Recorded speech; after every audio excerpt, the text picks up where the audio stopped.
नमस्कार, मी अली दारूवाला. मी all India petrol dealer असोसिएशनचा राष्ट्रीय प्रवक्ता आहे. काल जे इराणवरती इस्रायल आणि अमेरिका यांनी हल्ला केला आणि त्याच्यानंतर प्रत्युत्तरामध्ये जे इराणनी कतार, UAEमध्ये जे देश आहे, ओमान आणि यमनवरती जे हल्ला केला, त्यामुळे अरब नेशन्समध्ये जे एक युद्धजनक परिस्थिती झालेली आहे, त्याच्या सलग भारतामध्ये पेट्रोल आणि डिझेलची टंचाई निर्माण होणार अशी लोकांमध्ये संभ्रम आहे. पण आपल्या माध्यमातून मी हे जनमानसला कळवू इच्छितो का भारतामध्ये पेट्रोल डिझेल याच्या रतीभर पण आपल्याला शॉर्टेज होणार नाही. कारण माननीय हरदीप पुरी पेट्रोलियम मिनिस्टर आणि आपले देशाचे लाडके पंतप्रधान माननीय नरेंद्र मोदीजींनी जे रशियासोबत चांगले संबंध ठेवलेले आहे आणि जे आपले इम्पॉर्ट फ्रॉम रशिया ते अजूनही चालू आहे आणि आपल्याकडे बॅरलचा भरपूर साठा आहे.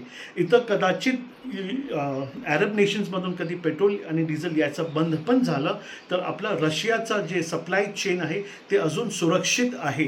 तर मी तुमच्या माध्यमातून हे लोकांना विनंती करतो का पेट्रोल डिझेलसाठी पंपावर प्लीज लांब रांगा लावायची गरज नाही.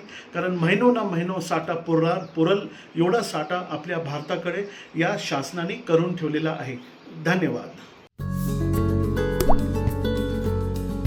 आता जोकासू STP या अत्याधुनिक जॅपनीज तंत्रज्ञानाने सुसज्ज, quick installation, energy efficient, noiseless blowers, low maintenance या आणि अशा वैशिष्ट्यांनी परिपूर्ण जोकासू STP तंत्रज्ञान प्रकल्प उभारणीपासून ते विक्री पश्चात समाधानकारक सेवा देणारी, भारताबरोबरच परदेशात देखील प्रकल्पांची यशस्वी उभारणी करणारी company Deccan water treatment private limited.